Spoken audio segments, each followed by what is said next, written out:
Welcome back, everybody. It is your boy, Justin Ross Kelly with Ruffled Feathers Sports, back for another weekly show here on the channel. What an amazing week of football we've had. I'm excited to get into it with you guys. Um, we watched a little college football this weekend with BJ over the griddle. If you haven't already, of course, swing by, drop him a follow. He does great college football content while we keep the NFL content over here. But as far as us Baltimore fans, how about them Ravens? I'll tell you what, everyone was excited to see the absolute ass whooping that the Ravens put on the Dolphins last Sunday. And the only team that I honestly believe that can beat the Ravens at this point is themselves. And it can happen. No one's sitting here trying to say that they're the end all be all. They're a shoe in for this. They're a shoe in for that. But they play great. They did sign Dalvin Cook to the practice squad. I'll tell you, he's a guy who, in my opinion, never got a fair shake in New York with the Jets. Of course, Breece Hall there, he didn't get many opportunities. I'm excited to see if he still has some left in the tank when he comes over here for our stretch run. Sorry if I'm a little hoarse, a little sick. I've been fighting a cold that I tell you what I've had for the last week. Easy last week. But we're going to get into a few things. Today we're going to talk about Bill Belichick. We're going to talk about referees. We're going to talk about comeback player of the year. Draft stuff's going to start becoming a huge thing moving here soon. And then at the end, and out of respect and out of just trying to be more inclusive of what we have, what we're doing. At the end of the show, we're going to talk a little bit about the national championship coming up between Michigan and Washington. I'm actually looking forward to that.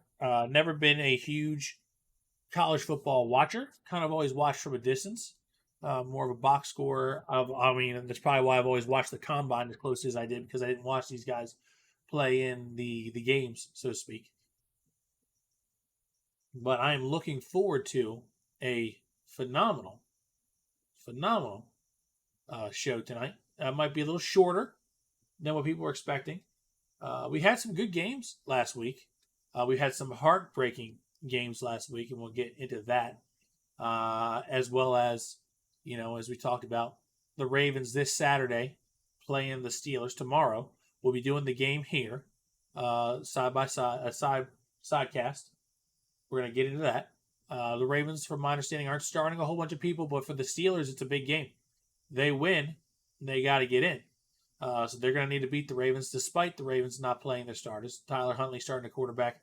I'm not quite sure who's being promoted from the practice squad, things of that nature, but we're going to see.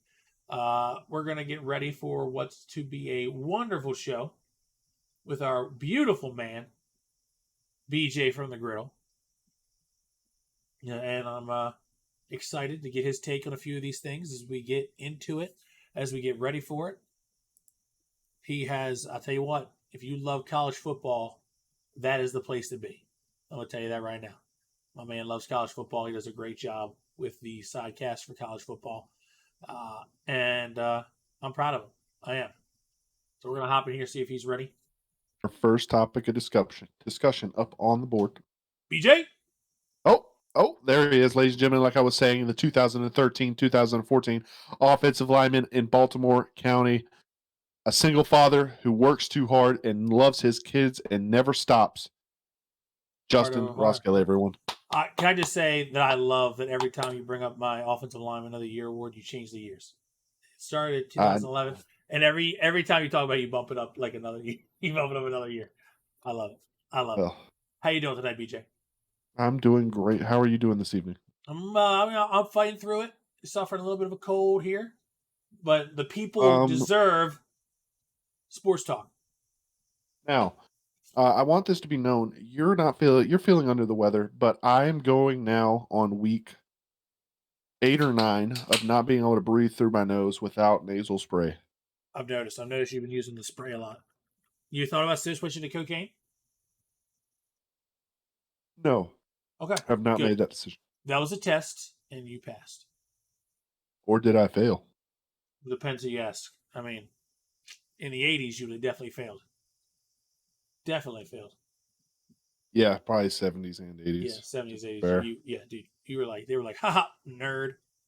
Quick clap for not doing drugs, everyone. Yeah, quick non-drug clap. Oh, that's weird. My baby mama's not clapping. All right. So, first topic of discussion. Well, first off, before we even get into it, BJ, were there any games that you watched over the weekend that you just thought were absolutely solid, great games? I'm going to be honest with you. I can't really remember any off the top of my head that didn't pertain to college Okay. Well, yeah, you can talk level. about the college ones. That's fine. What did you think about the But two games, the two college games, the big ones? the two college games, now those were honestly the best games. I'm going to have to change screens because I got the first discussion up. Hold on. That's fine. Yeah, you do your thing. I got All it right, up we're too. just going to start here. Now, just, you want to talk about college? We'll talk about college real quick. Yeah, let's start off. Let's start and end with college. How about that? Yeah, we'll start and end. Got it. I love it. Yeah, I mean, Michigan, Alabama, you were there. That was a solid game. I know Alabama fans are upset that their center couldn't get Yeah. it under control. It seems like they announced, or they talked about it on several different shows about what was happening, and somebody's pads or something was clapping together, imitating how Milrow likes to do that little clap Yeah. to indicate he wants the ball, and that kind of Gotcha. threw him off. But he is hitting the transfer portal. Yeah, I saw that. McLaughlin, I think his name is Chase McLaughlin. He is hitting the transfer portal. He took his first official visit to Ohio State, Okay. and I know he's getting looked at by a couple of other places. Good for him, but good on Michigan. Good on Michigan. Their defense solid. Quorum was solid. Wilson solid. McCarthy solid. Now we'll Well done, discuss how Sean. they'll match up against I got Washington, but I we're do going have to a talk. good. Go I got ahead. a quick question about that game. Now, we were joking during that game that I was excited to hear you call this last play, and there was timeouts on both sides, right? Kind of stop the Right. play. Do you think that in any way, shape, or form? Like we always talk about how sometimes that calms people down, but other times when you have a big moment and instead of just doing it, you call these timeouts. People tend to get in their head. Do you think that had anything to do with that shitty snap by the center? No, absolutely not. Nick Okay. Saban actually, glad you brought that up. Nick Saban talked about that on his end on the Pat McAfee show. Okay. And he said that, they called they called a timeout. We had a good look on them when they called a timeout. They had a bad look. Called timeout. They get back out there for the second play, and then they called a timeout because Washington was in a. They didn't like the look that Washington gave them, or not Washington, Michigan. I'm sorry, gave them. And so they called that timeout. And then the third time, nobody had timeouts because it was overtime. You only get one timeout apiece. Yeah. So Okay. they did. They Go ahead. also got another look that they did not like on the last one. I don't think that played an effect because the ball was real low That ball got all game long. bounced to him. Gotcha. So he was just Now Nick struggling all Saban night. did say he does take part of the blame that he should have sent them out there with a secondary play to run because Okay. a lot of people had speculated that it was actually supposed to be like an RPO screen to the left, but no, that was a designed quarterback draw straight up the middle. He I could said he tell. wishes he would have sent Milrow out there with a secondary play since they got another look that they didn't like, and that was probably one of his biggest regrets of that evening, is what he said. Yeah, I could tell like the way that ball bounced to him and the way he tried to run before he even really had it. I could tell that thing was definitely a design QB power or a QB draw. I could just tell the way he Right. tried to do it. But I agree with you, Marsh, that he should have thrown the RPO to the running back. But Alabama, as well as their offense play, I'll tell you what, they both these two teams struggled and kept each other in it. And Michigan didn't play the best game, but they didn't really Yeah. have to make too many plays at the game. It kind of reminded me of like compared to an NFL team, it kind of reminded me like the Pittsburgh Steelers. Like their offense wasn't doing shit, but their defense kept them in it, and they only had to make like 3-4 plays at the end of the game to win it. And that's exactly what it seemed Michigan. like. Yeah. Yeah, they didn't have to make And too many plays to win this game. Michigan special teams for Michigan Yeah. really tried to give that ball game away because they had muffed punt. They had like two muffed punts. And the offense just sometimes seemed like they weren't clicking. I had to look back at the stats, and the highest amount of receptions that a wide receiver had for Michigan, I think there was a couple of them that had 3 receptions, a couple of them had 2 receptions. They really relied on Quorum at running back and Wilson at wide receiver. Now they're not going to be able to do that against Washington, and I'm going to go ahead and jump over to the Washington Texas game. Okay. Texas, I don't know. They just didn't seem like they showed up to play. Their defense really struggled against Washington's offense, and I believe Washington's that's correct, offense was Sean. He clicking definitely on did. all cylinders. And where I was just talking about Michigan's receptions, Washington's was like 5 receptions, 6 receptions for each receiver, and that's probably for each target that was per reception. Uh, Gotcha. so I mean, Washington, if you look at the score, it seems like it was a lot closer than it really was because anybody who watched the game Yeah. could tell, like you could tell that Texas really was never in this They game. struggled. They just Yeah. had a couple of lucky plays that went in their favor, I think. Well, I Personally. think, yeah, and we're going to talk about the comparisons between the two teams, but I'll tell you what, if when it comes to Texas, it was kind of like everything they did was just not working. They just could not get anything going. What was that quarterback that have Ewers? Ewers, yeah. Yeah, yeah. Quinn Ewers. He didn't look good. Every ball that came out of his hand looked high. He just couldn't put anything on it. They really solely relied on their running backs, and their running backs kept them in the game until it got to the point where Ewers was going to have to put the game on his shoulders, and he couldn't do it. I'm gonna go ahead and real quick. I'm gonna apologize. If I lose connection, there's a storm outside, so I'm just Okay, gonna go ahead and play that I'll out keep there. it. I, I'll I keep it thought there was rolling. a train going by, but it was the rain hitting up against the window. But no, Ewers really seemed like he couldn't get Oh, anything going. I agree 100%. I mean, we were joking 100%. on I said that. I said the that during the cast game. that night 100%, Marsh. that they should probably just put Arch in. I related it back to the Alabama game, Alabama v Georgia in the SEC championship game, I believe it was, wherever Yep. Georgia was beating them with Jalen Hurts. And then at halftime or third quarter, they swapped out for Tua Tagovailoa and came back to beat Georgia after being down by like 20 something points. So, I mean, at that point, I think I would have taken the chance with Arch. It's Yeah, a different Ewers look. wasn't getting It's anything done. a different kind of tempo that they're not used to. I think Yeah. that would have been the play. And I think Quinn Ewers would agree with you or agree with us at right now because, I mean, you lost the game. At least if Arch goes in, if you lose the game, you'd have lost the game anyway.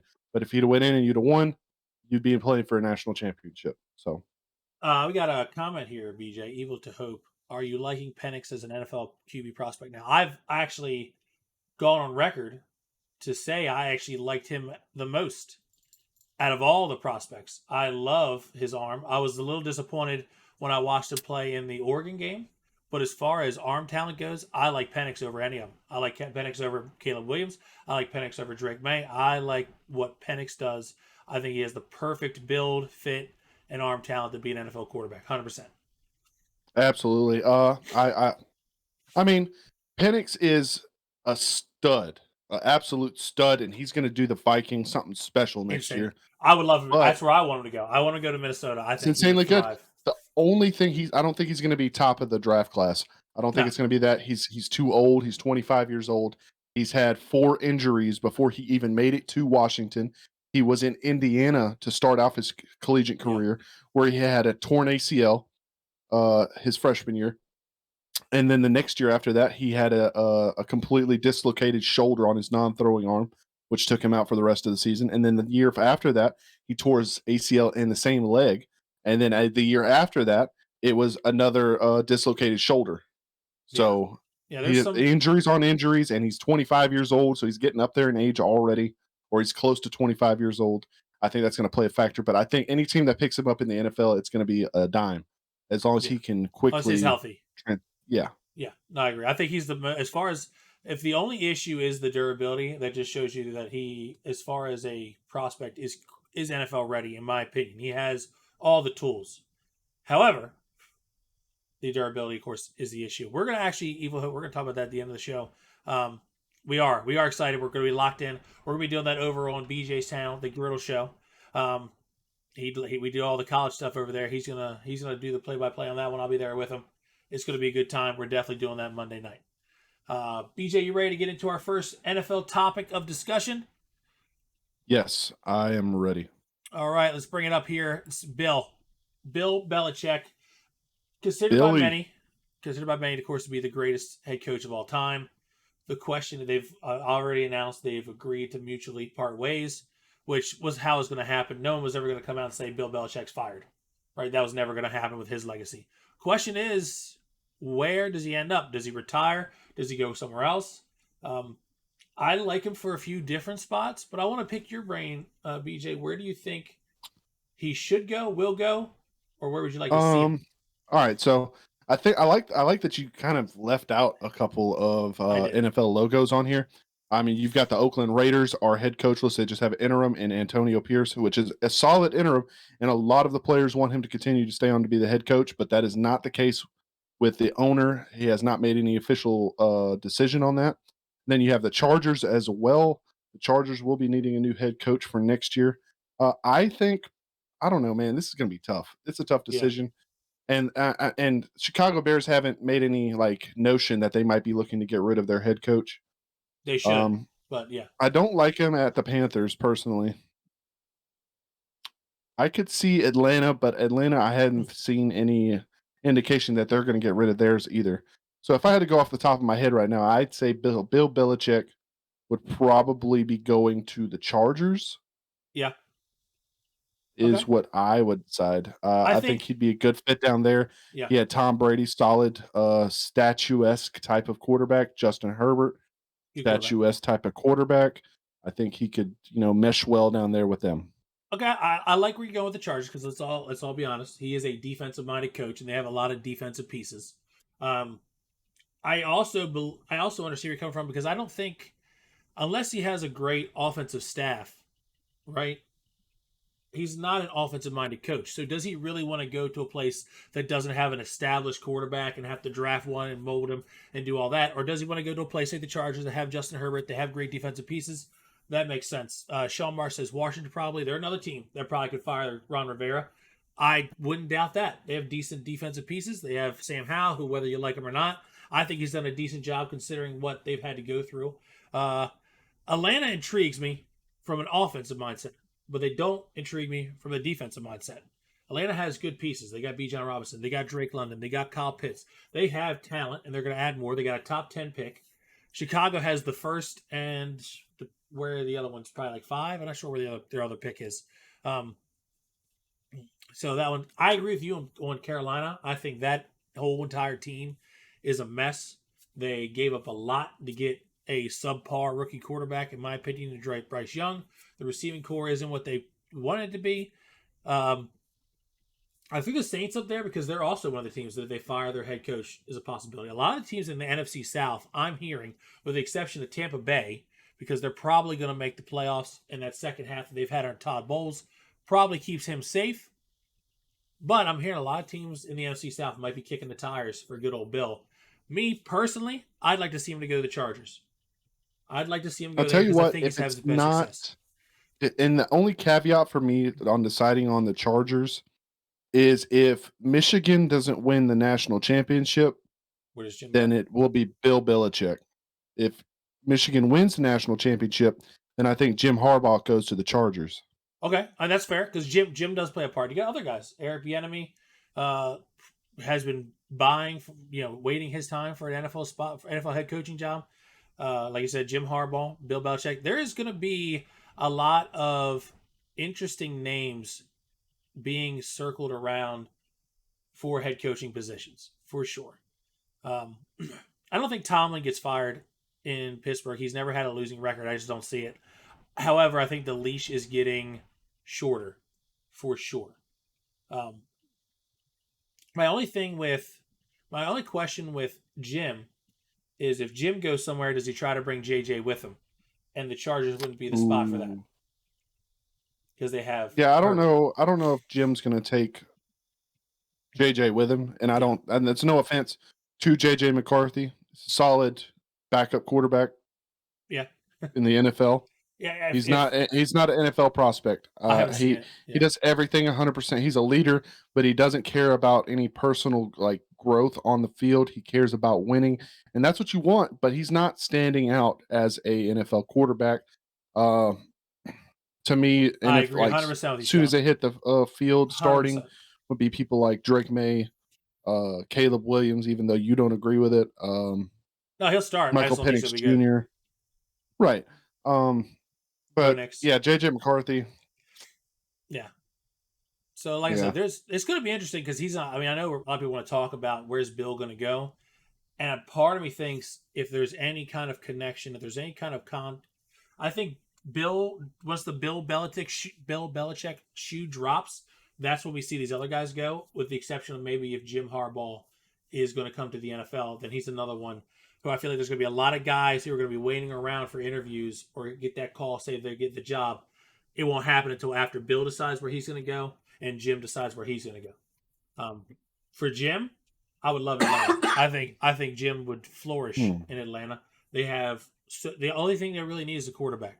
I don't think Desmond's the guy, but they have so many other pieces, and they have a top 10 pick. As of right now, they have a top 10 pick. So I would love to see it for sure. I don't even see them taking a quarterback in the first round. They might not. They might not. And JJ McCarthy might be there in round 2. Who knows? Real quick, someone's asking us: is Caleb Williams legit? Last year, yes. This year, no. I'll say this: do I think that Caleb Williams is talented? Yes. Do I think he has a personality issue? Yes. And I think that's what's going to end up shortening his career for sure. I think his personality, if it doesn't change, is going to be. He just seems like he is very arrogant. He wants more. Like, I'm not sure if it's true or not, but I've heard the whole like he wants part ownership and whatever. I don't know if that's true, but the fact that you have to think about it as he's really asking for that, then maybe it is true. And if that's the case, buddy, you got to do something. You know, you got to do something on the NFL field before I'm giving you that. Caleb Williams really struggled this year. Yeah, he did. Caleb Williams really struggled. And you can't even blame the wide receivers. He had Michael Jackson's third. He had Brennan Rice, which is Jerry Rice's son. Yeah. He had a bunch of targets, and, I mean, you could put it on the offensive line, but, I mean, hell, there's plenty of quarterbacks in the NFL and other quarterbacks in college that don't have an offensive line that still figure out how to get the ball in the hands of the wide receivers. So he really struggled this year. March2525 asked a question: Kirk Cousins or Russell to Atlanta? Maybe Russell Wilson. I like the Kirk Cousins one. I really do. I don't think anybody's trading for Kirk. Kurt's contract's up. I'm pretty sure he's. Yeah, but I don't. Yeah, he's just getting too old. I think Russ maybe to Atlanta. See, my thing with Russ is I think there's so much coming out about his personality in a locker room that is going to prevent him from getting the first call. That's my only issue. Kurt has a good personality. Yeah, he got the injury. He is getting old. They're both getting old. I don't know. They're both getting old. But I think Kurt would fit there. Russ, I don't think fits anywhere. To be honest, I don't think Russell Wilson fits anywhere. I think he's a cheese ball. I think he's kind of a shitty person. If I'm being honest, I don't think he fits in most locker rooms. It's funny to me that every time he leaves somewhere, everybody's got a bunch of shit to say. I mean, 100%. I agree that Russell Wilson does not fit the ideal aspect of what you want in a teammate, but you can't deny his stats this year. Put him in the top 10 in the whole NFL in like statistics with touchdowns and interceptions. He's a top 10 quarterback. He played this year. He played good this year. I'm not putting that against him. He did play good this year, but he's got to be either they're going to cut him. I don't think anybody's going to trade for him because of that contract. Nobody's going to trade for him, in my opinion. If Kirk Cousins comes back next year and he's starting at the Vikings, it's only to mentor Penix for one more year. Could be. I would make that prediction. I feel it. But we're talking about Bill Belichick. I know. You want to move? I know. Everybody, all the questions coming in fast and they're coming in hard, and I love them. You wanna slide onto that next subject we'll talk about? Because I'll tell you what, this was heartbreaking. We did the Saturday night game, Lions Cowboys, and I'll tell you what, I've never cheered so hard for a fat guy catching the touchdown, just to have my heart ripped out of my chest and get stepped on. And I had no horse in this race. I can only imagine what Lions fans were feeling during that game. However, this isn't the first time that this referee group has done something like this. They apparently were a part of, I'm not sure you remember that non-pass interference that didn't get called, Packers Chiefs. They were part of that one. They were part of a couple other ones. I think the people's problem with it wasn't that the referees missed the call. I think the people's problem with it is that there seems to be no repercussions for these referees missing these calls. You know what I mean? Right. Yeah. And the worst part of it is, it'd be one thing if a referee missed a call, they didn't get penalized, a player went up to the podium and said that was awful, it was a bullshit call, but they seem to be the only ones that get penalized. You got people getting fined for what they're talking about shitty calls, but there seems to be nothing that's happening to these referees. Nothing. Yeah, and there needs to be accountability for that. They can't just let these damn refs run wild in the NFL and completely like determine the trajectory of the game. I think Yeah. it's They're not even determining just the a problem. trajectory of the game. They're determining the trajectory of people's careers. People's livelihoods are based on some wins and losses, especially head coaches. Now, Dan Campbell's obviously safe because he's taking his team to the playoffs. Oh, But if it had, MCDC. but if it had been a case where it was a make or break game for the Lions, and it could be the difference between Dan Campbell getting fired or staying on as the head coach, these referees got to understand they affect not just the outcome of games, but the outcome of people's livelihoods and careers. 100%. People get fired over losing games. The only problem is the referees don't seem to get fired when they constantly make these bad calls. Now, this whole officiating crew, is being downgraded to downgraded one. They won't be officiating any playoff games. Yeah. And I think the Whitecap, the head referee, the line judge, I think Allen. he's not going to be at the Baltimore game. I think he's done for the rest of the season. I'm not sure. I mean, that wouldn't surprise me. I just think like they have to like. I think these are things like this are the reason people have a problem with Roger Goodell. It's like you see him at the draft, and you see him when all hell's breaking loose, when someone's public life spills over onto the field. But when it comes to stuff like this, he's too quiet. You never see him. He doesn't come out and make any kind of like profound statements. He just kind of brushes it under the rug. They go, oh, yeah, they're just going to downgrade him. That's not good enough for me. No. It's not. And I can understand if it was like a one-time occurrence, but the fact that people were saying this is the same crew who was part of this, same crew that was a part of that, same crew that was part of this, it's like, okay, obviously there's a problem with this crew. You either A, need to break them up entirely, or B, they need to be fined, or C, they need to get the hell out of the league. Yeah, no, they need definitely. I agree with Evil to Hope that they need to figure out a way to pay these officials Full time. full time, and like that's all they do, because this whole part time shit is getting old. I You would mean, think, I'm sorry to cut you off. there needs You to would be think, held a standard. yeah, you would think though after what happened with the NBA and the referees like throwing the games, you'd think that they would pay the referees so much money that they would not even have to consider throwing games. You know what I mean? Like Right. that. Yeah. That to me is the only way to get it to where you have officials that nobody's going to question, that no one's going to do. I agree. Full time officials 100% should be a thing. There's enough sporting events to go around to where they could easily make it a full time thing. And he also says between the BS with the terrible officials and not just mandating grass for all fields, you just wonder what Goodell's thinking. I agree with the grass thing. Turf is awful, especially the Meadowlands. I'm sure Aaron Rodgers can agree with you on that one. An NFL referee makes $205,000 per season. By the way, that's not a full time thing. That sounds to me like it's more than full time. I mean, it's not full time. I get it, but that's full time. There should be no reason why these guys are missing calls for $205,000 a season. Dear Lord, I'll do it. No. I can fuck up just that bad. And I'll tell you what, I backpedal in an end zone. I'm not tripping over Lamar Jackson calls a safety. We talk a lot of shit, but I'm sure reffing a game is a lot harder than it looks when you and all of America on prime times looking down at you and looking for you to make the decision on what's a touchdown, where the guy was downed at, was it a first down, was what the penalty was there a penalty, why didn't that penalty get called? I mean, it's just, I feel like that's a pretty difficult job all in itself, and it needs to be a full-time thing. Yeah. I'm all for, different genders and different races being refs. I think it was a big deal earlier, a week or two ago. No, it was the first ever all African American officiating crew. They made a big deal out of it. Shouldn't be a big deal. I mean, it needs everybody needs to be incorporated, but it just needs to be full time and stop with the bullshit calls. Yeah. You need to do it 100%. I don't know if they need to take a test before each game so they know what the hell they're supposed to be doing.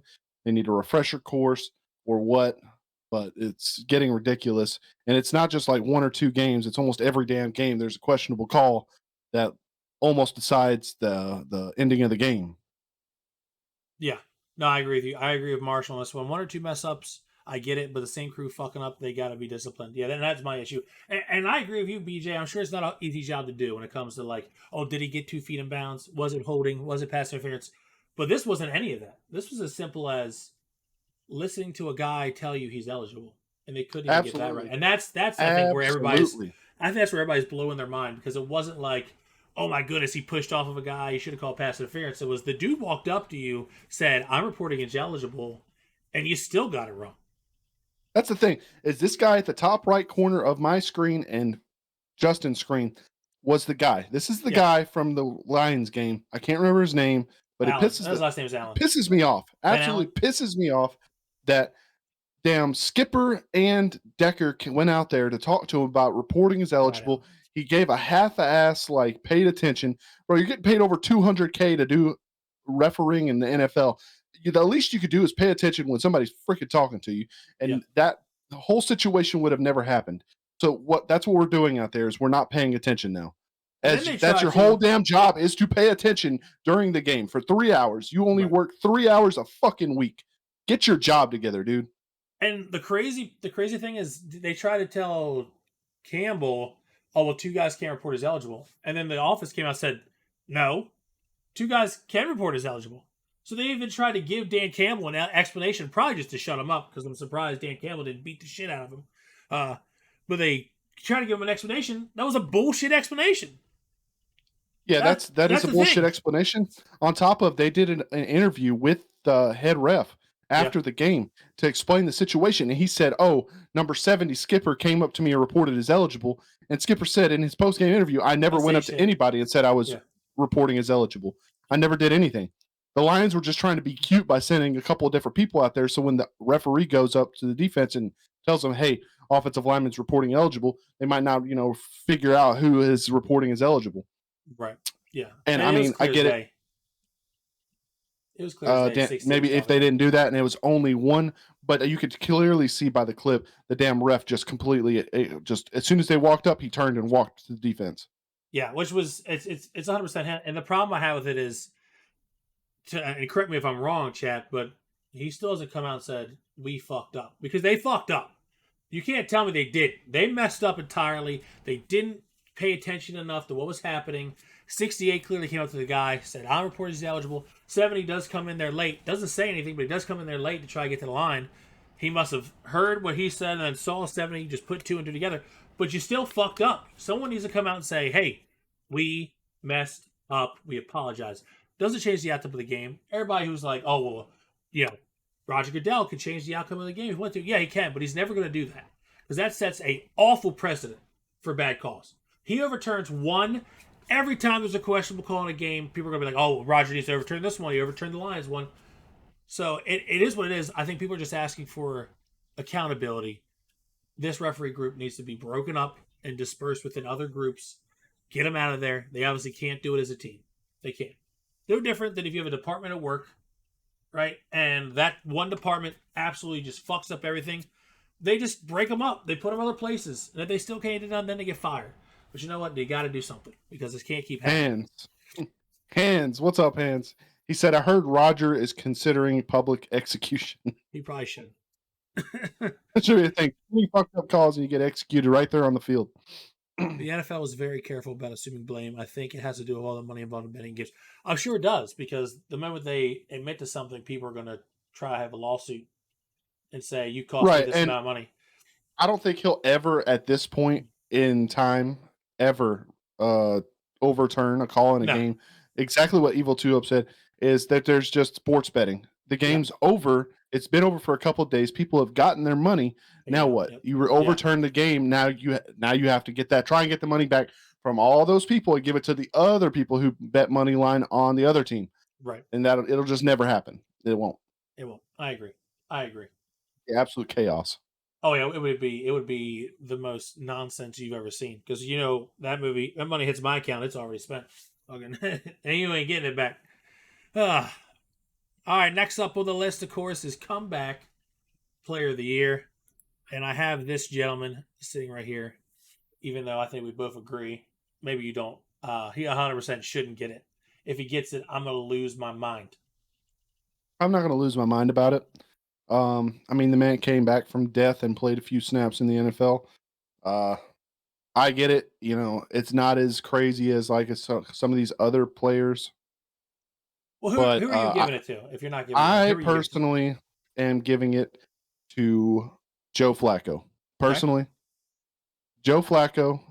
I mean, it's a close race. There's a couple of other quarterbacks I would give it to, but I think Joe Flacco, 100%, came in from off the couch, won five or not five straight games, but went 5-1, Yeah, taking the Browns locked into the playoffs.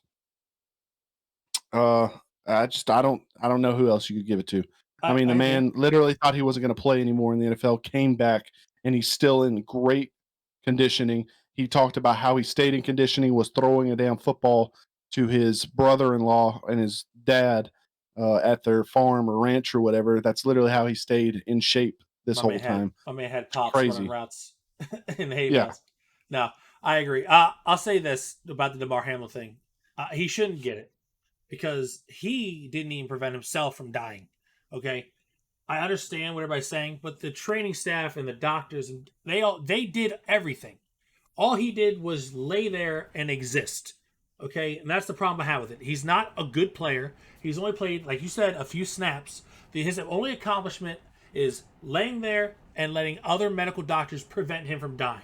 People got to stop saying, "Oh, well, he didn't die." He didn't do shit. Other people prevented him from dying. Okay, Mm. and I agree with you about Flacco. He's had a great run come off the couch. The only person that I can make the case that deserves it a little more than Flacco is Baker Mayfield. And the reason I'm saying that is we're talking about a guy who got cut There. by 3 teams.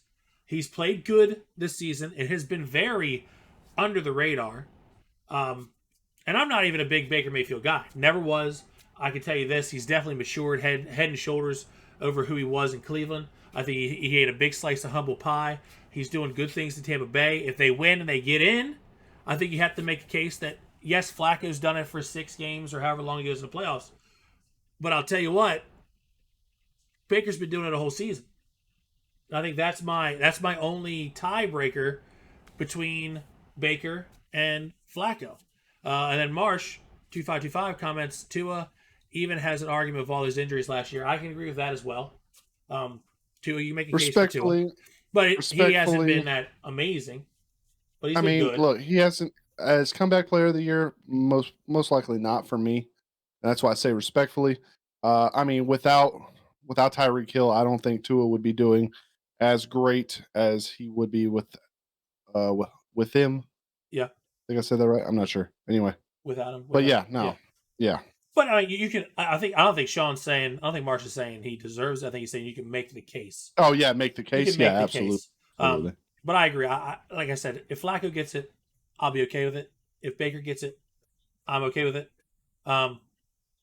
But I'll tell you what, there's really only one person on this list I don't want to get it.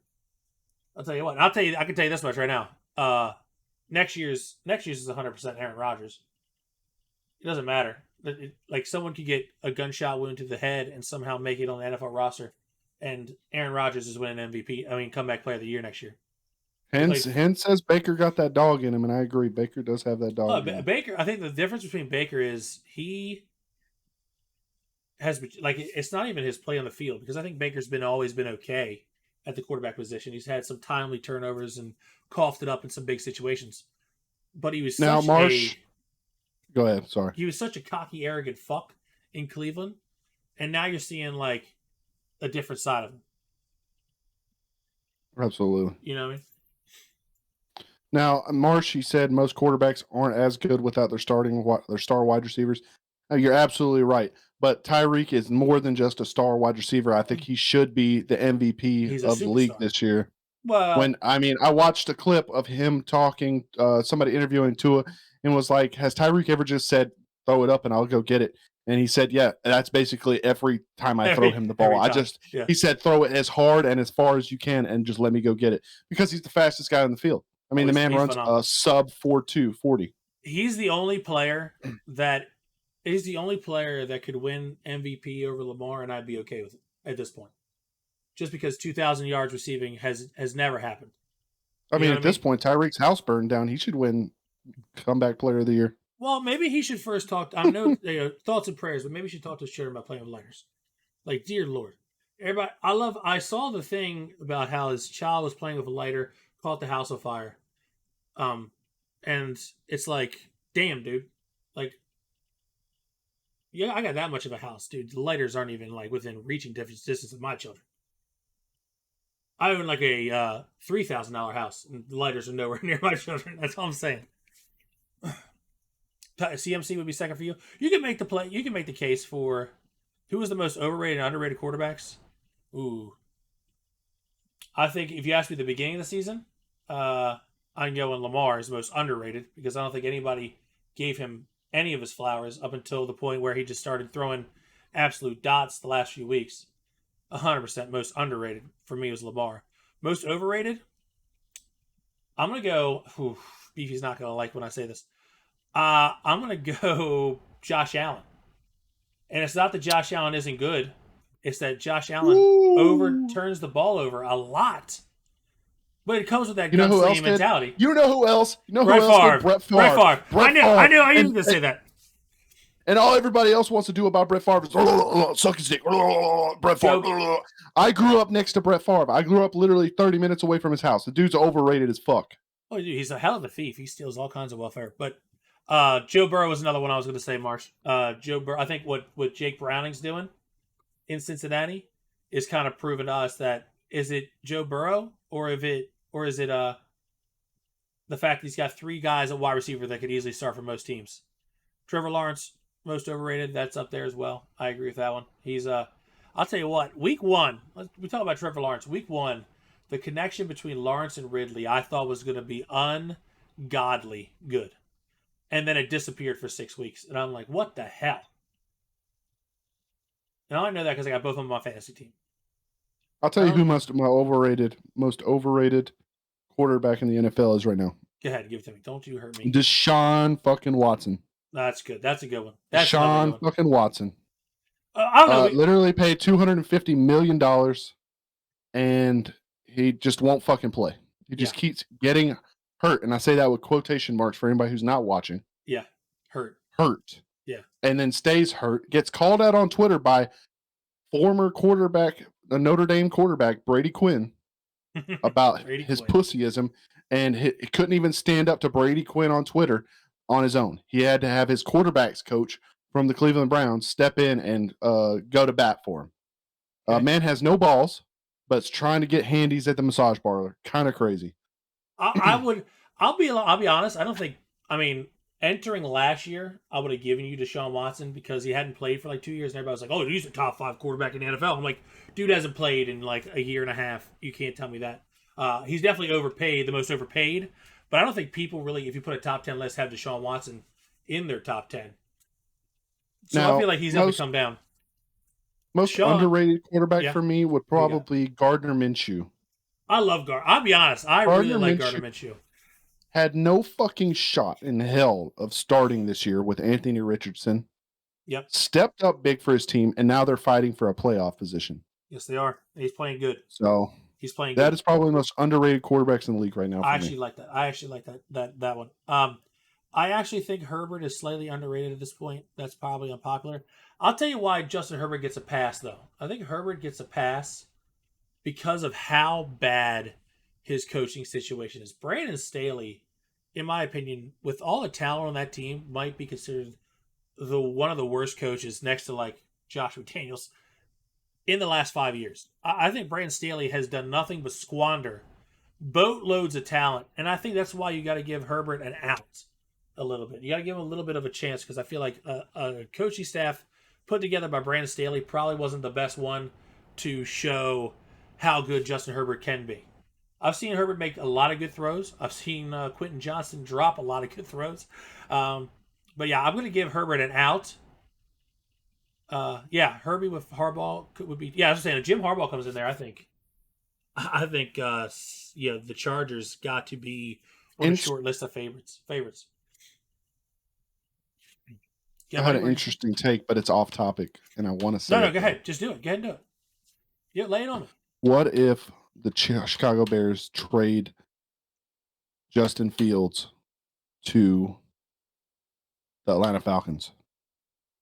I'll tell you what. Let's if we're gonna do that, let's go into our next subject because that's part of it, right? Okay, let's do So that. let's Yeah. go into it because the Bears do have the number one pick, and I think me and you talked about that. If they were going to trade Justin Fields and take Caleb Williams or whoever they're going to take number one, I think that's the perfect place because they get a top 10 pick out of it. I think Atlanta automatically becomes one of the better offenses, easily the best offense in their division, but one of the better offenses in the NFC. I am not a Caleb Williams guy. I think you keep Justin Fields. However, I think Well, he's coming out of his rookie contract. That's the thing. right. That's And what I I was going don't to think they say. want to pay him. That's what I was going to So say. I think they're going to trade him off and get Caleb Williams on under another a rookie deal. contract. Correct. And that was the only thing that I think would be why they're going to end up trading him is because do you want to pay him? Because there's not a lot of football teams now. The model for success in this league for most teams is build a great team and then have a quarterback on a rookie deal. Once you pay the quarterback for an actual deal, it's hard to put a phenomenal team around him. You know what I mean? The Ravens paying Lamar Jackson and then the Chiefs paying Patrick Mahomes are the last two teams I can think of that have done that. And then, Patrick Mahomes obviously has won a Super Bowl, but now you're starting to see the effects of that contract start to weigh on that team because they can't afford receivers. Their defense is not that good.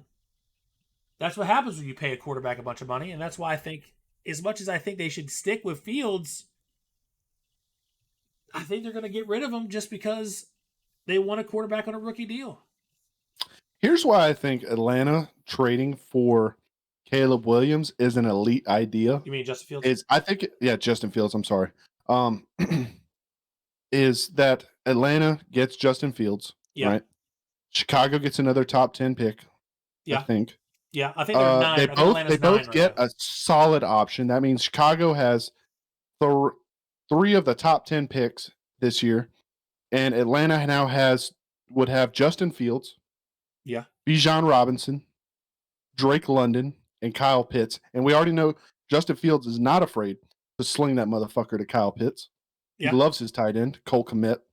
And I think this will be a solid, all-around betterment for the NFL. Watching, I can't tell you how many Falcons games I watched this year. I can't tell you how many Bears games I watched this year. But if they were more exciting, I would.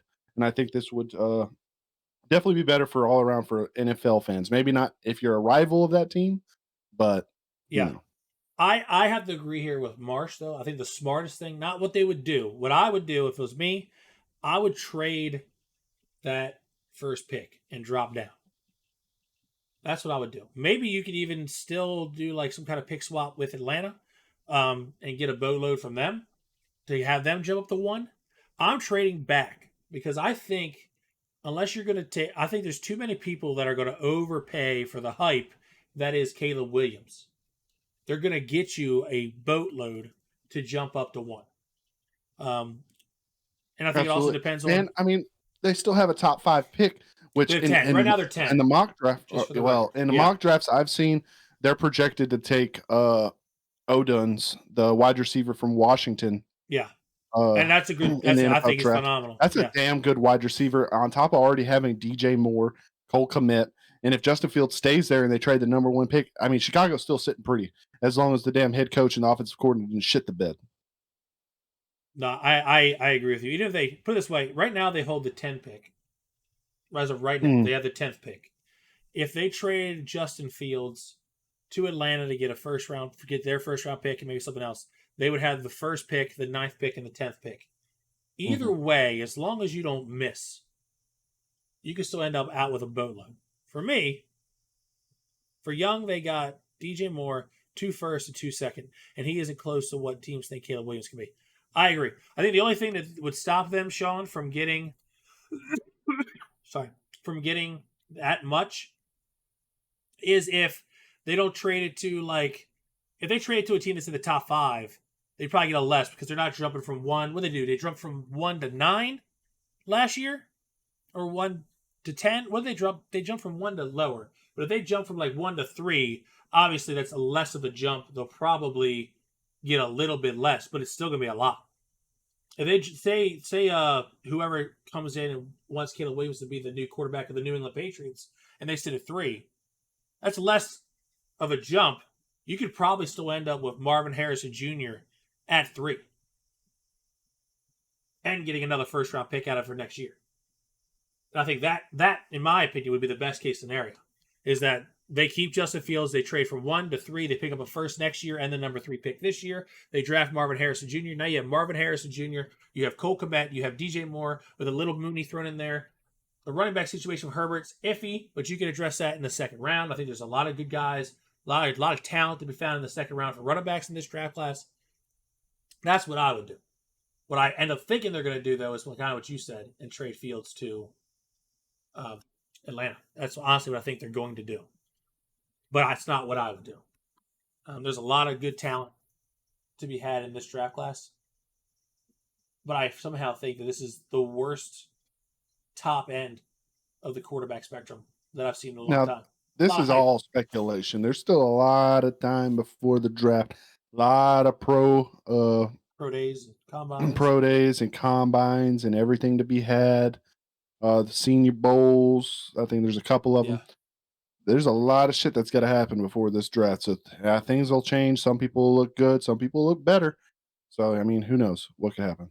Yeah, and it also depends on who's coaching these teams, right? Because you're talking about who's coaching Chicago next year, who's coaching. I mean, you talk about all the top 5 picks as of right now are Chicago, Commanders, Patriots, Cardinals, Giants, and Chargers. That's the top 6. The Giants probably keeping Ben Doles, or probably keeping their head coach.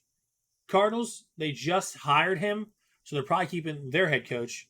But Patriots are getting a new coach. Commanders are probably getting a new coach. Bears are probably getting a new coach. And we just talked about the Chargers. So it really depends on which one of those teams hires a new guy who wants a fresh quarterback for his fresh start. I think that's what it comes down to. I cannot stand Eberflus. I don't like Eberflus at all. I just think that they need a young team like that, a young team like the Bears have, and it's a very young team. They need a veteran head coach. They need a guy who's been around the block, a guy who just holds it all together, because they don't have the experience. So they need a guy with experience. Does that make sense to you, BJ? Yes, it does. I feel like that's what I'm.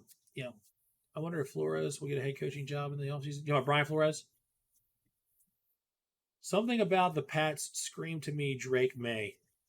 I mean, very, very well could. I think the mock draft I just saw had them taking Jaden Daniels at 3, which I'll tell you what, Jaden Daniels has shot up some draft boards, hasn't he? Because I think a few weeks ago we were looking at him in the middle of the first round, BJ, and now he's projected to be a top 5 guy.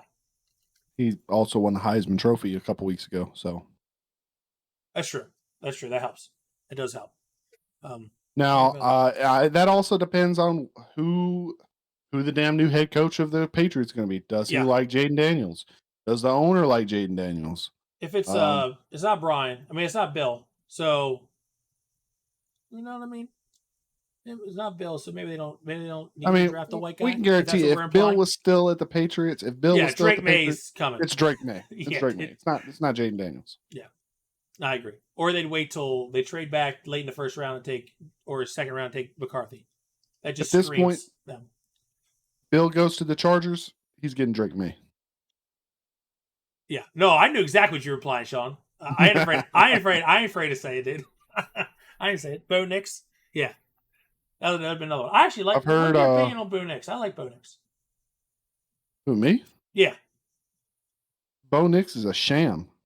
Oh, you don't like him? Absolute sham. No? Okay. No. Hell no. I mean, and that's I'll why he let, didn't make the playoffs this year. I mean, the dude, he's just like JJ McCarthy for me. okay. Solid backup Leader. quarterback in the NFL. He's a leader, but not a game changer. Okay. Absolutely. There's only He's a few of these guys, depending on how their NFL careers go, yeah. that I could say with like 75% confidence could win an MVP in like 5 to 8 years. And Yeah. that would probably be like people like Jaden Daniels, if he can gain weight, Penix. Michael Yeah. Penix, That's if my thing with he JJ. stays healthy. Well, I mean, really, we just got to talk about quarterbacks because ain't nobody other than a quarterback going to win the MVP anymore. Right. I mean, if there was going to be a season that one did, it'd be this one. So if they don't win one, if Tyreek Hill doesn't win MVP or CMC doesn't win MVP this year, no running backs ever winning. No other position besides quarterbacks ever winning it. This is the year for them. Absolutely.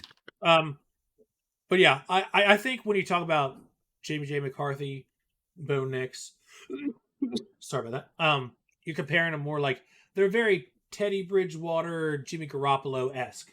Good game managers, but they're not going to be the star of your offense. They can't. They don't have that talent. They're a good bridge gap, maybe if you get you to the guy who's going to be your guy, but they're not going to be the guy. I like Penix. I think he's got an absolute cannon, and he moves around just enough to make these throws. So I do like Penix. I think he is without a doubt my favorite quarterback in this class. But yeah, I get what you're saying when it comes to JJ or he definitely reminds me of Lamar Jackson if Lamar Jackson just didn't run as much. So it reminds you of like Mahomes. Like he moves around. He moves just enough. Pog. Aaron Rodgers. I think Aaron Rodgers is too statuesque for me. Oof. Maybe statuesque. I think he still moves more than most people do with a torn Achilles, if you want my honest opinion. That's also true. All right, so every show, BJ, we like to do an award. You have yours. I have mine. Yours is the Golden Griddle. Mine is well, we skipped over the last one we're talking about. It's not award time yet. What are we doing? Oh, we're doing the Natty, right? The National my bad. Championship, National Championship, baby. All right, round BJ, of applause. Yeah, do it. Get. I'm doing it right now. Oh, I thought you were fist pumping. My bad. Now, ladies and gentlemen, give your plug. Give your plug. Ladies and gentlemen, we have this Monday the national championship. The number 1 Michigan Wolverines, go blue. Go blue. Against the number 2 Washington Huskies. Go Huskies. Dubs up, baby. Dubs up. Now, publicly, I cannot root for any of these teams. I will be calling this game, this cast, on Monday evening on my channel on the Griddle Show. If you want to tune in, it'll be there. Justin will be doing color commentary. We're going to discuss the national championship here for a little bit, if that's okay with Justin. Oh yeah, go ahead. Give me. All right. So we have the Michigan Wolverines and the Washington Huskies, Justin. Now, I'm going to tell you what I like and don't like for both teams and what I think they have to do to win this game on Monday. I'm going to start off with the Michigan Wolverines. Now, Michigan's defense is solid. That's like a brick shit house. There's not much going through there, and I think they proved that against Alabama, which nobody was thinking that was going to happen because Alabama is an absolute powerhouse in general as a football team. Now, I think Michigan Wolverines don't have to play perfect football on defense. Okay. Now, their offense is going to have to play perfectly, and special teams is going to have to play perfectly if they want a shot to beat Washington straight up. Because, I mean, if you look at, like I said, you look at the stats. Dan McCarthy was barely 60% completion rate.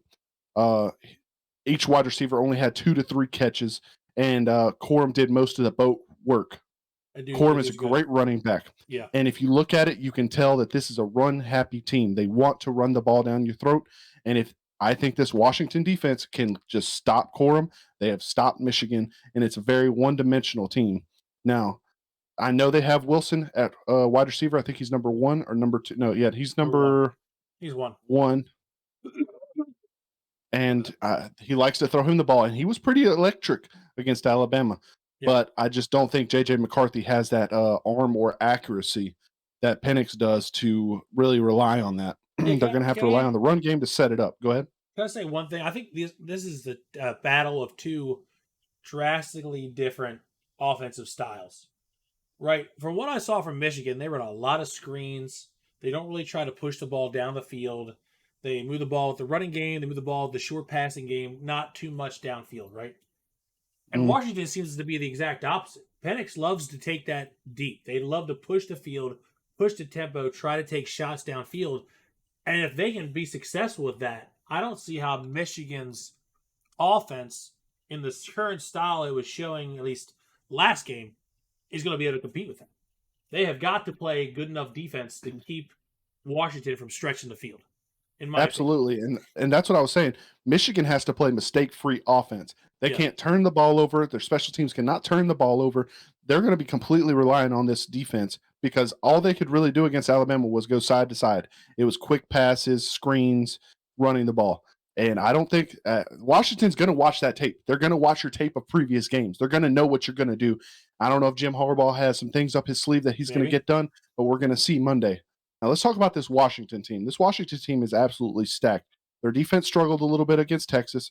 Yeah, I mean, In the running game. they did. Considering, yeah, on the running game with Blue and what was that other guy's name? Barrett. Blue and Was it Braxton. Barrett? It was Braxton. Sorry. Blue and Braxton absolutely ran up and down the field. Now Dylan Johnson, Washington's running back, is coming back. I want to say that he is possible, but they said it's pretty clear he will be playing the national championship. But we're talking about their defense. Good. They have to be able to stop the run. They were very weak against the run, and Michigan is very strong against the run. Yeah, Corbin's good. Now Washington also is going to have to play a perfect game. They're going to have to stop the run, and they were pretty solid on passing, considering not McCarthy. Ewers was barely 60%, just like McCarthy. Do you think, real quick, that had to do with Ewers, or do you think Washington's defense was just playing that good? I think it was more on Ewers. Okay. I think it was more on Ewers. I think I noticed, and I think we talked about this during your game, that Washington brought the pressure. They did. I mean, they brought pressure, and I think it really affected Ewers. I think it was even when they went a lot of zero blitz defensively, Washington did, and it really messed Ewers up. And I think that's something that could be the same thing for McCarthy, because he doesn't try to push the ball. He might be safe because he's going to be throwing a lot of screen passes. Zero blitz doesn't really do that much if you're not trying to move the ball to the middle of the field. But yeah, I agree with you that Washington's defense has got to find a way to corral these short passes where it can get away quickly. Absolutely. Shout out to Hans. He's coming in clutch in the comments saying, we know Michigan has some tape. Yes, they do. Some tape, winky face. And he also says JJ is worse than Ewers in his opinion. And I got to respect that. I think JJ might be worse than Ewers. I mean, they're pretty much even during the playoff games. Nobody looked really solid. The only person that looked solid was Michael Penix. And let's talk about that Washington offense. They have some weapons. And if Michigan's defense doesn't come to play, they're going to get embarrassed. Michael Penix Jr. loves to hand the ball off to Dylan Johnson. Now, I know if you look at his stats, Dylan Johnson had 21 carries for 49 yards, and that doesn't sound like it's great, but if you watch the game with us and you watch the game in general, you know that man was coming in clutch situations, getting first downs, getting the hard yards. He looked like Isaiah Pacheco. He ran angry. He was getting those yards they needed, and I expect he will do the same on Monday against Michigan. Now, in their wide receivers, they got number 2, Polk, number 1, O'Duns. That is O'Duns, right? Yeah, O'Duns is solid, and that's why he's he's projected to be drafted in the top 10. Yeah, he's one of those big 3 receivers for me. Harrison, and Neighbors, and him. Yep. Polk is also projected to be like top 15 pick in the NFL draft. And these are solid targets. And I also want to give a shout out to Westover, their tight end. He was catching targets. He had 6 receptions for like 70 yards. It's some big spots. Each one of these guys had some tuds. They had tuddies, baby.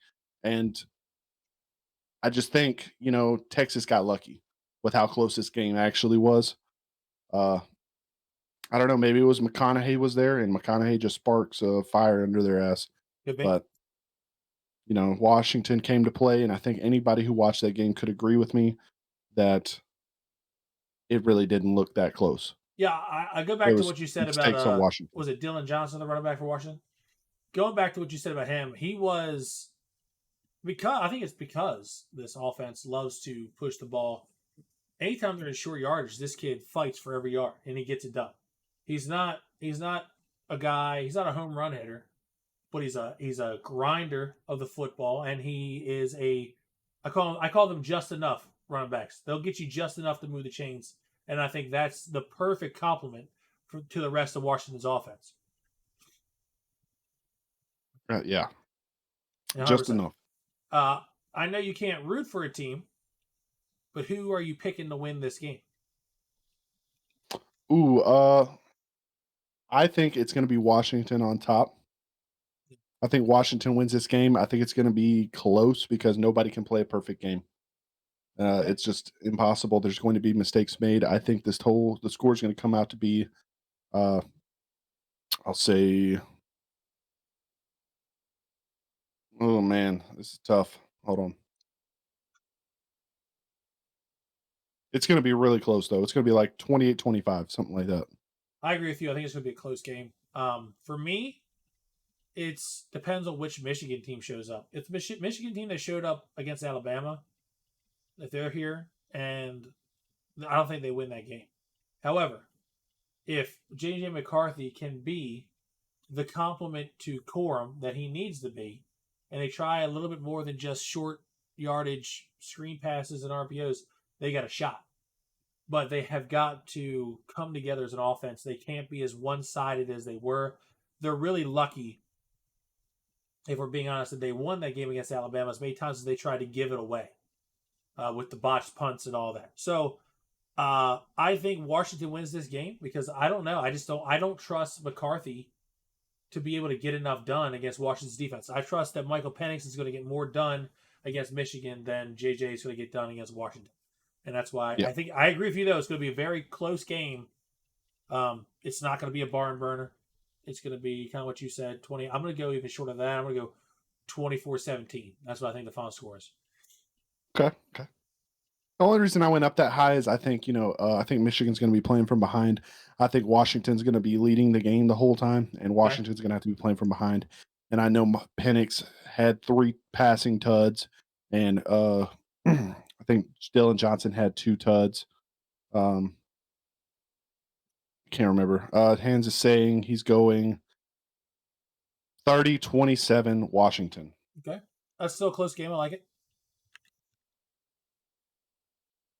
All right. That is I think that's the breakdown. And we'll be doing that. For those of you who don't remember, we're doing that over on BJ's channel at the Griddle Show. I put it in the comments right there. Put it in the chat. If you haven't already gone over there and dropped a follow, please go ahead and do so. We try to do all our college game casts over there. We try to do the NFL game cast over here. We obviously, when we do the show on Friday nights, we stream from both. So we appreciate it. Everybody who stops by in both these channels, everybody who's, following, liking, subscribing, we love it. And before we get to the awards, one last thing I want to say is if you missed tonight's show, it will be posted to YouTube at the Ruffled Feathers Sports YouTube channel. Probably this tomorrow morning, it'll be up, ready to go. And then tomorrow afternoon and evening, we're doing both the Saturday football games, Ravens, Steelers, Bills, Dolphins. Hope to see you here for those. Now, BJ, are you ready to announce your Golden Griddle? Yes. All right. Who we got? Lay it on me, big fella. This week's Golden Griddle is not going to an NFL player. Okay. Not going to an NFL player. It is going to go to Michael Penix Jr. this week. Man was elite. I think he had over 70% completion rate, 430 yards, 3 touchdowns, and I'm not even reading the statistics off the screen right now. If you believe that. I agree. No, I believe. He led his team to the win, and I think he's going to lead his team to the victory this Monday, and it's going to be a great national championship to behold, and I hope you watch it with us. I agree. And I'll tell you what, I think a lot of people who watched that game were, if that was your first introduction to Michael Penix Jr., you had to be blown away. The gentleman, I mean, he has, I think Marsh said it, he has a beautiful deep ball. He moves, like you said, he moves just enough to get these passes off. He's not a scrambler, so to speak. He's more of a mover in the pocket. He has a good pocket presence, which you can't teach. Those are the intangibles that you can't teach somebody to have a good pocket presence. They either have it or they don't, and he definitely has it. So I completely understand why you give it to him. He played a great game. He led the charge, and you know what? I like that pick. I like that pick for you. Thank you. Now for mine, I think people are expecting me to go a particular place, BJ. I think people are expecting me to say Lamar Jackson because he threw 5 touchdown passes, but I'm not. I'm going to give this to Dan Campbell. Okay. And the reason I'm going to give it to Dan Campbell is because when he came out in that press conference, first off, we all know they got screwed against the Cowboys. They got absolutely screwed. But I'll tell you what, the balls on Dan Campbell to, instead of kicking the extra point, not once, not twice, but 3 times, really tried to say, we're ending this game. We're not going to overtime. Even after they got screwed. And I'll tell you what, I'm surprised how calm, how cool and collected he was at that press conference. Because I'll tell you what, if that was me, I would have been absolutely livid. Because they might have just cost them a huge playoff seat. Because I didn't realize that part of it was still up in the air. If the Cowboys win this week and the Eagles lose and the Lions lose, the Cowboys now have the number 1 seed in the NFC, if I'm not mistaken. So that just changed the entire map of the playoffs for the NFC. And he was exactly what you want out of your coach. He was calm. He was cool. He was collected at that press conference. And I'll tell you what, that's what you need. And I give him credit because I would have tried to strangle somebody with my headset. So that's who I'm giving it to is Dan Campbell. Not because he did anything amazing, but just because in a day and age where everyone flies off the handle. Niners had the 1 seed. I'm sorry. So they would have been the 2, right? So they're still vying for the 2 seed. The Lions, Cowboys, and the Eagles. I apologize, Sean. But I gotta give it to Dan because he was calm, he was cool, collected after getting absolutely fucked. And I think the Lions are, like I said, they're my favorite team in the NFC, hands down. I think they're coached well, and I think he showed it right there how they're coached well. And I think we need more coaches that are cool with just going for it, putting their nuts on the field and saying, let's go for it. And I'll be honest, that third time when they backed him up again, or they tried it again, I thought they were going to try to just kick the field goal at that point. But he stuck to his guns. I know some people were like, oh, you should have just kicked the field goal at that point. But I give him credit. He stuck to his guns. He did a phenomenal job coaching that game. Did you hear him go off on the radio host about that? Yes, I did. Man, that's crazy. But you know what? I mean, it's easy. It's so easy. It's that Monday morning quarterback syndrome that people have. It's easy from your couch looking back and saying, "Oh, I would have gone for the extra point there. Oh, I would have kicked the field goal. Oh, I would go for 2." It's easy to say that when you're sitting on your couch a day later after it happens. Yeah, you know what I'm saying? 100%. That's easier to say some shit like that after the game's already over with. Right, looking back. But if he'd gone for it and gotten it, everybody would be like, "Oh my god, that was an amazing decision." I would have definitely gone for it as well. And that's why I can't stand those people. That's why, like, if you've ever do the game with me, BJ, and you watch us, we do the game. If we're watching the Ravens game and John is about to go for it, I say right there whether I think it's a bad decision or a good decision. I'll say it right there. I don't wait till after to see how it plays out. I'll say it right then and there, and I'll stick by it. And people don't do that. No, don't wait. I'll do the same thing. I will say it, and I think I've said it with you when we've done casting. It's like, that's not a good decision. I take the points where I can. And like I mentioned that, who did that? I think it was Dan Campbell. Yeah. He went for he went for it instead of kicking the field goal. Yep. He won the fucking game. He would have won the fucking game. Yeah. Like, what are we doing? Yeah. And you just say right then and there, I would have taken the field goal here. And I agree with you. I would have taken it there too. But yeah, that's who I'm giving my Feather Frenzy Feather Award to is Dan Campbell. I hope they regroup. They win next week. I'm actually looking forward to seeing what they can do in the playoffs because I believe that a team that can run the football has a shot regardless of what the weather is. And they are, without a doubt, next to San Francisco, the best running team in the NFC. So I'm looking forward to it. But I think that's going to do it for this one. like I said, we'll be back again tomorrow for the Ravens-Steelers game. We're going to do the sidecast of that one over here, as well as the Bills-Dolphins game that night. And then on Monday, Monday. we will be back again Monday night for the national championship over at the Griddle Show from my boy BJ. Anything you want to say out to the wonderful people out there watching and on Twitch? Football is almost over, so get it in where you can. It's going to be a great, action-packed football weekend and Monday. I'm with Hands. It's absolutely treason that the damn national championship game's on a Monday. But it starts at 6 o'clock my time, 7 o'clock your time, so it's really not that bad. That's good. That's good. But that's all I got to say is football. Get it in while you can, because these weekends, Thursdays, Mondays, Sundays, Saturdays, is just going to be regular old Yep. Your girl's Mondays, make you Thursdays, Saturdays, and Sundays. So stay classy, boys. I appreciate everybody stop by. As always, Sean, appreciate you stopping by. Evil to Hope, BJ, appreciate you as always doing this with me.